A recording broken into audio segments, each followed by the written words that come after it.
Il y a 3 éléments que j'avais même pas conscientisés à l'époque qui m'ont fait le choisir lui au lieu des autres. Son expertise, c'est pas elle qui m'a fait choisir lui. Il y avait d'autres experts comme lui, techniquement meilleurs que lui. Il nous pose une question à tout le groupe. 90% de ceux qui avaient sorti leur carte pour acheter cette formation comme moi ont levé la main. En gros, je me reconnaissais en lui. La plupart des experts romans se trompent. Ils pensent que leur expertise vont parler pour eux. Pourquoi lui et pas un autre qui propose exactement la même chose? As-tu déjà acheté une formation, un accompagnement, un service ou un produit auprès d'un individu que tu suivais en ligne ou que tu as rencontré à un événement? Et est-ce que tu t'es déjà posé la vraie question? Pourquoi lui et pas un autre qui propose exactement la même chose? J'ai récemment compris que la réponse à cette question, elle a strictement rien à voir avec ce que tu crois. Bienvenue sur Terrain Brut, je m'appelle Blaise de Palan, cofondateur de Cinephile Media, où nous bâtissons en Suisse romande ce que l'on appelle le signal d'expert, un média d'autorité pour les dirigeants et PME qui ont l'expertise mais pas la visibilité. Avec Terrain Brut, ma mission est de rendre visibles ceux qui savent par l'expérience. Dans cet épisode de Terrain Brut, je vais te raconter l'histoire d'un achat que j'ai fait en 2024 et je vais te montrer comment mon processus d'achat m'a fait découvrir les 3 signaux d'expert. Il s'agit de 3 signaux que tes prospects captent sur toi lorsque tu commences à émettre ton signal d'expert sur Internet. Fin 2023, je travaillais en tant que créateur de contenu pour une start-up suisse active dans les transports publics. Et à ce moment-là, j'avais envie d'approfondir mes connaissances sur la création de contenu court, en particulier pour Instagram. Donc, j'ai commencé à suivre plusieurs créateurs anglophones qui parlaient de ce sujet et ils étaient vraiment tous très bons. Mais il y en avait un en particulier. Il s'appelait Tom Noski, dont j'attendais chaque jour qu'il poste sa vidéo. Et lorsqu'il publiait pas, je me rappelle que j'étais même presque déçu. Et ensuite, j'allais binge-watcher tous ses contenus sur son profil. Et c'est fou parce qu'en regardant ces vidéos, j'avais vraiment l'impression qu'à chaque vidéo, il s'adressait directement à moi. Donc naturellement, le jour où j'ai pris ma décision d'investir dans un programme pour la création de contenu court, c'est naturellement vers lui que je me suis tourné. Mais ce qui est intéressant de cette histoire et ce que je veux que tu retiennes, c'est que son expertise, c'est pas elle qui m'a fait choisir lui. Évidemment que ça a joué, mais c'est pas le seul moteur et le moteur principal qui m'a fait passer à l'achat. Il y avait d'autres experts comme lui qui, à mon avis, étaient meilleurs et même techniquement meilleurs que lui. Mais il y a 3 éléments que j'avais même pas conscientisés à l'époque qui m'ont fait le choisir lui au lieu des autres. Le premier, c'est que c'était un ancien vidéaste freelance, tout comme moi. Et pour ceux qui ont déjà vu son contenu, ça se voyait directement dans la qualité de chacune de ses vidéos.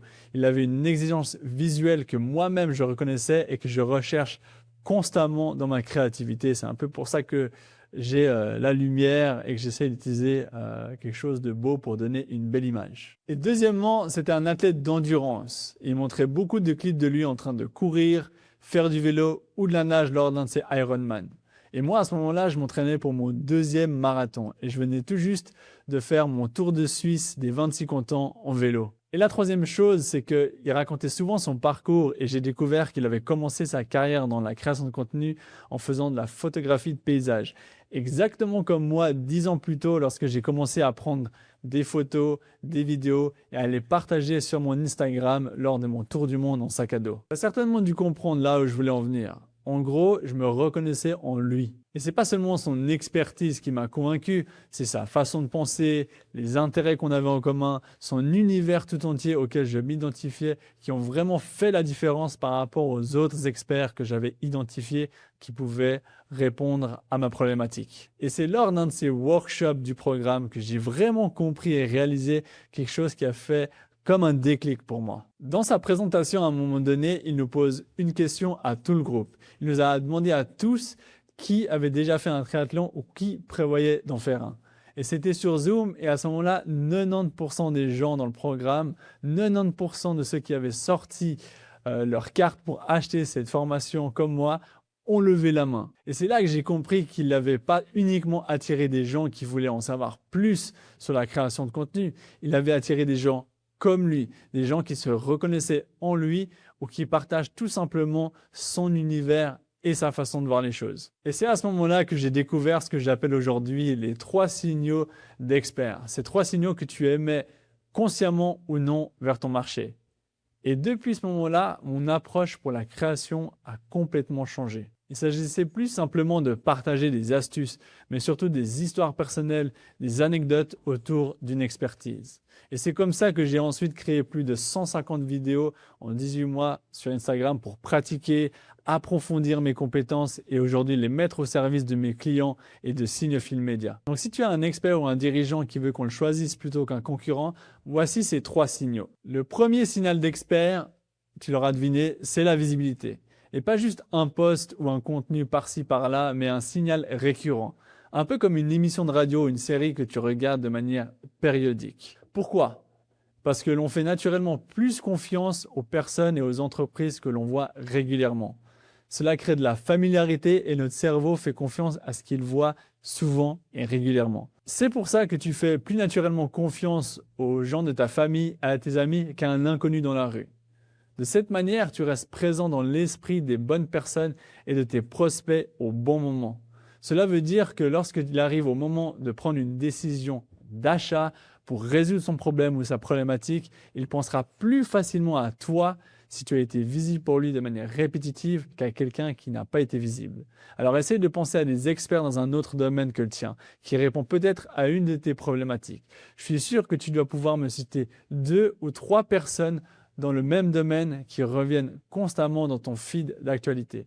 Et ces personnes, ce ne sont pas forcément les meilleurs experts de leur domaine, mais comme tu les vois régulièrement sur les réseaux, sur Internet, tu vas naturellement penser à eux si tu veux résoudre ton problème en premier plutôt qu'à tous les meilleurs experts qu'on ne voit pas. Et c'est ça la visibilité. C'est pas être le meilleur, c'est simplement émettre de façon régulière. Et c'est là que la plupart des experts romans se trompent. Ils pensent que leur expertise vont parler pour eux, que de toute façon les gens vont bien finir par les découvrir. Mais une expertise qu'ils n'aimaient pas, elle s'éteint dans les réunions, les présentations en petits comités ou simplement les conversations avec des prospects ou des autres experts. Mais pendant ce temps-là, ton marché, lui, il se renseigne ailleurs. Et comment tu peux concrètement activer ce signal? Moi, je te recommande de choisir une seule plateforme où ton client idéal passe la plupart de son temps. Pour beaucoup d'experts en Suisse romande, c'est certainement LinkedIn, Instagram ou YouTube. Focalise-toi également sur un rythme d'émission que tu peux tenir sur 12 mois, pas sur 3 semaines. C'est un peu comme si tu vas à la salle de fitness et que tu commences à faire du sport et après 3 semaines, tu attends des résultats concrets. Mais la vérité, c'est que tu te fais des illusions parce que pour voir des vrais résultats, il faut faire ça sur une longue période de temps. Sinon, tu vas simplement abandonner avant d'avoir vu le résultat de tes efforts. Le deuxième signal d'expert, c'est tout ce qui touche la personnalité, les intérêts, les valeurs et ta façon de penser. Tu fais naturellement plus confiance aux marques, aux personnes et aux entreprises dont tu connais les valeurs, la vision et la personnalité. Au-delà de l'expertise, nous sommes tous attirés par des gens qui ont une façon de penser similaire à la nôtre. Si je reviens à mon histoire de tout à l'heure avec Tom Nusky, pourquoi est-ce que je me suis reconnu dans ce créateur ? Parce qu'à force de consommer son contenu, j'ai pu voir que sa façon de voir le monde collait exactement à la mienne. Il valorisait la simplicité, l'effort, la régularité et partageait sa passion pour l'endurance. Et c'est exactement ce que je fais notamment dans l'épisode 3 de Terrain Brut où je partage mon parcours et c'est quelque chose que j'essaye de faire de plus en plus en partageant mes histoires, mes anecdotes, mes expériences vécues afin que ça vous permette d'en apprendre plus sur ma vision du monde, ma personnalité et mes valeurs. Mais la réalité, c'est que tant que tu n'émets pas ton signal et que tu partages ce que tu penses de ton domaine ou dans ta façon de voir le monde, on ne peut pas te choisir toi spécifiquement pour qui tu es. Tu es un expert parmi tant d'autres où le seul élément différenciateur sera le prix. Voici comment tu peux concrètement activer ce signal. Prends position sur des sujets précis dans ton métier. Tu n'as pas besoin d'être extrême ou polémique, mais simplement clair et honnête dans ce que tu penses. Moi, c'est clairement quelque chose que je dois apprendre à faire de plus en plus parce que je suis constamment en train de rechercher la nuance. Et c'est probablement tous mes voyages qui m'ont appris à chercher le gris entre le blanc et le noir. Mais la question, c'est qu'est-ce que tu défends? Qu'est-ce que tu refuses de faire? Qu'est-ce que tu trouves intolérable dans ton secteur? Et tout ça, ce sont des questions qui t'aideront à partager ton deuxième signal d'expert. Et le troisième signal d'expert, c'est le fait de transmettre et d'enseigner. On fait plus facilement confiance aux personnes qui nous apprennent quelque chose. Ça peut se manifester par un déclic, un processus, une clarification ou un sujet simplement qu'on trouvait flou. Et souvent, l'erreur que tu peux faire facilement en entendant ça, c'est de penser qu'enseigner, ça veut dire donner des conseils. Mais enseigner, c'est transmettre ce que toi, tu as compris à travers ta propre expérience. C'est dire, voilà ce que j'ai vu sur le terrain, voilà ce que j'en ai déduit et voilà ce que ça change pour toi. Encore une fois, ça peut être un déclic, une façon de penser différemment ton métier ou ton industrie après une expérience ou un process que ton client suit pour résoudre son problème. Par exemple, dans cet épisode, j'ai partagé avec toi le déclic que j'ai eu en comprenant mon processus d'achat d'un programme pour le créateur que je suivais. Est-ce que tu vois la différence? Et comment est-ce que tu actives ce signal concrètement? À chaque fois que tu émets du contenu, demande-toi si ton client idéal va comprendre quelque chose qu'il ne comprenait pas avant. Donc si je récapitule, il existe 3 signaux d'expert. Visibilité, personnalité et valeur et transmettre ou enseigner. Et si on revient sur le créateur dont je t'ai parlé au début, Tom Nosky, pour moi, il cochait les 3 cases. Je le voyais tous les jours, j'avais l'impression de le connaître et il m'apprenait quelque chose à chaque vidéo qu'il publiait.